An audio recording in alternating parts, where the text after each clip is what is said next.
Hi friends, எல்லாம் எப்படி இருக்கீங்க? நம்ம இன்றைக்கி அரைச்சி வச்ச சிக்கன் குழம்பு எப்படி செய்யுதுந்தாங்க பார்க்க போகிறோம். ரொம்பவுமே டேஸ்டியாக இருக்கும். அதுக்கு முன்னாடி நீங்கள் நம்ம சேனல் இப்போ தான் ஃபர்ஸ்ட் டைம் பார்க்குறீங்களா, நம்ம சேனலை சப்ஸ்கிரைப் பண்ணிக்கோங்க. அப்படியே பக்கத்தில் இருக்க பெல் ஐக்கன் கிளிக் பண்ணிக்கோங்க. இப்போ தான் நான் அடுத்தடுத்து போடக்கூடிய வீடியோட நோட்டிஃபிகேஷன் உடனுக்குடனே உங்களுக்கு வந்து சேரும். வாங்க இப்போ வீடியோக்குள்ளே போகலாம்.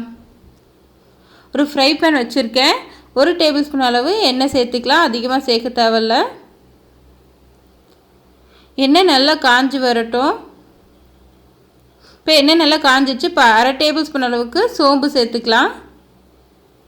சோம்பு நல்லா பொரிஞ்சு வரட்டும். சோம்பு நல்லா பொரிஞ்சிச்சு. ஒரு 30லேருந்து 35 சின்ன வெங்காயம் சேர்த்துக்கலாம். முழுசாகவே சேர்த்துக்கோங்க. நம்ம இதை அரைச்சி தான் விட போகிறோம், அதனால் நீங்கள் முழுசாகவே சேர்த்து நல்லா வதக்கிக்கோங்க. ஒரு 50% அளவுக்கு நல்லா வதங்கிடுச்சு. இந்த டைமில் நான் 2 பெரிய தக்காளி எடுத்து கட் பண்ணி வச்சுருக்கேன். ஒரு பாதி அளவு இப்போ சேர்த்துக்கலாம். மீதி பாதி எடுத்து வச்சுக்கலாம். சின்ன சைஸாக இருந்தால் நீங்கள் 3 தக்காளி எடுத்துக்கோங்க. இப்போ தக்காளி நல்லா மேஷ் ஆகிடுச்சு ஓரளவுக்கு. ஒரு 20 பல் பூண்டு எடுத்து வச்சுருக்கேன். பூண்டு சேர்த்ததுக்கப்புறம் 3 பச்சை மிளகாய் சேர்த்துக்கிறேன். இது கூடவே பாதி விரல் அளவுக்கு இஞ்சி எடுத்து குட்டி குட்டியாக கட் பண்ணி வச்சுருக்கேன், அதையும் சேர்த்துக்கிறேன். சேர்த்துட்டு பச்சை வாசம் போகிற அளவு நல்லா வதக்கி எடுத்துக்கலாம். இஞ்சி, பச்சை மிளகாய், பூண்டு, வெங்காயம்லாம் நமக்கு நல்லா பச்சை வாசம் போகிற அளவு நல்லாவே வதக்கி எடுத்துக்கலாம். வதக்கி எடுத்து இது ஒரு 10 நிமிஷம் ஆற வச்சுக்கோங்க. நல்லா ஆறினதுக்கப்புறம் மிக்ஸி ஜாரில் போட்டு அரைச்சி எடுத்துகிட்டு வந்துடுங்க. அதுக்கு முன்னாடி ஒரு வானலை வச்சுக்கலாம். 2 டேபிள் ஸ்பூன் அளவுக்கு நான் எண்ணெய் சேர்த்துக்கிறேன். நல்லெண்ணெய் சேர்த்துக்கிறேன். நீங்கள் உங்களுக்கு என்ன எண்ணெய் தேவையோ அந்த எண்ணெய் சேர்த்துக்கோங்க. நல்லெண்ணெய் சேர்த்து செய்யும்போது சிக்கனில் இருக்கக்கூடிய சூடை குறைச்சிரும். அதுக்காக தான் நம்ம நல்லெண்ணெய் சேர்த்துருக்கோம். ஒரு 3 பட்டை, ஒரே ஒரு பிரியாணி இலை 2ஆக பிரித்து போட்டுக்கிறேன். 4 கிராம்பு சேர்த்துக்கிறேன். 2 ஏலக்காய் சேர்த்துக்கிறேன். ஏலக்காய் பட்டைலாம் நல்லா பொரிஞ்சு வர்றது பார்த்து 2 பெரிய சைஸ் வெங்காயம் எடுத்து குட்டி குட்டியாக கட் பண்ணி வச்சுருக்கேன், அதையும் சேர்த்துக்கலாம். நம்ம எந்த அளவுக்கு குட்டி குட்டியாக கட் பண்ணுறோமோ அந்த அளவுக்கு நமக்கு இந்த கிரேவி வந்து ரொம்பவுமே திக்னஸ் கொடுக்கும், ரொம்ப கெட்டிய பதத்தில் கிடைக்கும். இந்த வெங்காயம்லாம் நமக்கு நல்லாவே கண்ணாடி பதத்துக்கு வதங்கணுன்றதுலாம் கிடையாது ஃப்ரெண்ட்ஸ். ஒரு 50% வதங்கினா போதும். ரொம்பவுமே கண்ணாடி பதத்துக்கு தேவைன்றதுலாம் கிடையாது. ஒரு 50% அளவு வதங்கி எடுத்துக்கலாம் நம்ம. இப்போ பாருங்கள், 50% அளவுக்கு வதங்கிடுச்சு. ஒரு கொத்து பச்சை கருவேப்பிலை சேர்த்துக்கலாம்.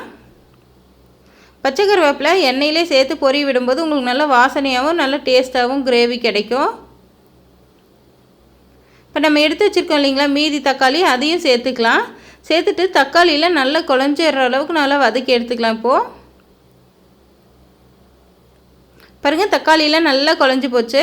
இந்த டைமில் நான் 1 கிலோ சிக்கன் எடுத்துக்கிறேன். நல்லா சுத்தமாக கழுவி வச்சுருக்கேன், மஞ்சள் உப்பு போட்டு. அதையும் சேர்த்துக்கலாம். நம்ம சிக்கன் மஞ்சள்லாம் போட்டு கழுவும் போது ஏதாச்சும் பாக்டீரியாஸ்லாம் இருந்துச்சுன்னா கூட அது ரிமூவ் ஆகிடும். அதே போல் இந்த நீச்சல் ஸ்மெல்லாம் உங்களுக்கு வராமல் இருக்கும். மஞ்சள் உப்பு போட்டு நல்லா கழுவி எடுத்துக்கோங்க. இப்போ சிக்கனுக்கு தேவையான அளவு உப்பு சேர்த்துக்கலாம். ஒரு 1/2 டேபிள் ஸ்பூன் அளவு உப்பு நான் சேர்த்துக்கிறேன். சிக்கன் வதங்கிறதுக்காக மட்டுமே நம்ம இப்போ உப்பு சேர்க்குறோம்.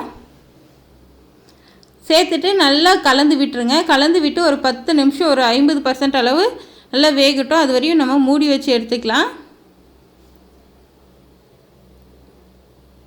பாருங்கள், இப்போ 50% நல்லா சுருங்கிடுச்சு. சிக்கன்லாம் அதில் இருக்கக்கூடிய தண்ணிலாம் விட்டுருச்சு. இந்த சமயத்தில் 1/2 டேபிள் ஸ்பூன் அளவுக்கு மிளகாய் தூள் சேர்த்துக்கலாம். நீங்கள் உங்கள் காரத்துக்கு தகுந்த மாதிரி நீங்கள் சேர்த்துக்கோங்க. 1/2 டேபிள் ஸ்பூன் அளவுக்கு மஞ்சள்தூள், 1 டேபிள் ஸ்பூன் மல்லித்தூள், 1 டேபிள் ஸ்பூன் கரம் மசாலா. கரம் மசாலா நம்ம வீட்டில் அரைச்ச மசாலா தான் நான் சேர்த்துருக்கேன். ஏற்கனவே வீடியோ போட்டிருக்கேன், பார்க்காதவங்க பார்த்துக்கோங்க, நான் லிங்க் கொடுக்குறேன். இந்த மசாலா பொருள்லாம் பச்சை வாசம் போகிற அளவு நம்ம இந்த எண்ணெயிலே நல்லா வதக்கி எடுத்துக்கலாம். தண்ணி எதுவும் சேர்க்க தேவையில்லை. இந்த நல்லா எண்ணெயிலே வதக்கும் போது சிக்கனில் நல்லாவே கோட் ஆகிட்டு உங்களுக்கு நல்லா டேஸ்ட்டாக கிடைக்கும். அங்கே பாருங்கள், சூப்பராக நமக்கு கோட் ஆகிடுச்சு. பார்க்கவே கலர்ஃபுல்லாக இருக்குது. இந்த சமயத்தில் நம்ம அரைச்சி வச்சுருக்கோம் இல்லைங்களா பேஸ்ட்டு, அதை சேர்த்துக்கலாம்.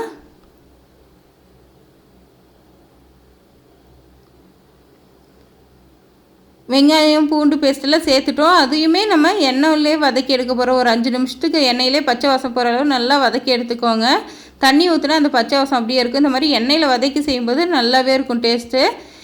அரைச்சி விட்ட குழம்புன்னு ஏன் சொன்னேன்னு இப்போ தெரியும். நம்ம இந்த மசாலா அரைச்சி போடுறதுனால தான் நான் அரைச்சி விட்ட குழம்புன்னு சொன்னேன்.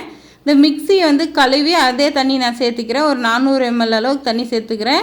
உங்களுக்கு குழம்பு எந்த பதத்துக்கு தேவையோ அதை பார்த்து சேர்த்துக்கோங்க.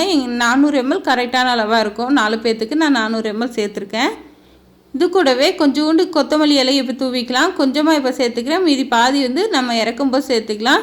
இப்போ சேர்க்கும் போது அந்த ஃப்ளேவர்லாம் நல்லா இறங்கி அந்த குழம்போட வாசம் நல்லாயிருக்கும். அதுக்காக தான் இப்போ சேர்த்துருக்கோம். ஒரு 50% அளவுக்கு நமக்கு குழம்பு ரெடி ஆகிடுச்சு. அந்த கறியெலாம் நல்லா வெந்துடுச்சு. இந்த சமயத்தில் நீங்கள் உப்பு செக் பண்ணிக்கோங்க. உப்பு காரம் எல்லாம் செக் பண்ணிக்கோங்க. உங்கள் உரப்புக்கு இருக்கான்னு பாருங்கள். எனக்கு உப்பு கம்மியாக இருக்குது. நான் மீதி இருக்கக்கூடிய 1/2 டேபிள் ஸ்பூன் உப்பு சேர்த்துக்கிறேன். மொத்தம் ஏற்கனவே 1/2 டேபிள் ஸ்பூன் சேர்த்துருக்கோம். இப்போ ஒரு 1/2 டேபிள் ஸ்பூன், மொத்தமாகவே 1 டேபிள் ஸ்பூன் தான் சேர்த்துருக்கோம். சேர்த்துட்டு நல்லா கலந்து விட்டுருங்க.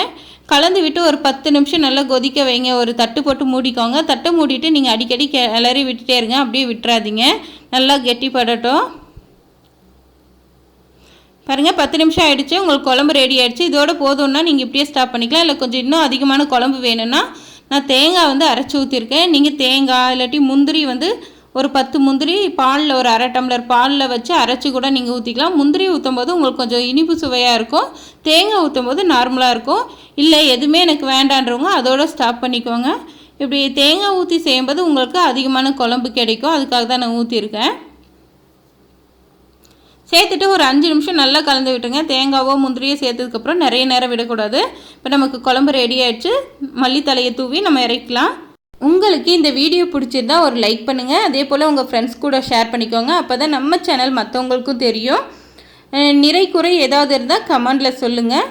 நம்ம அடுத்த வீடியோவில் மீண்டும் சந்திப்போம்.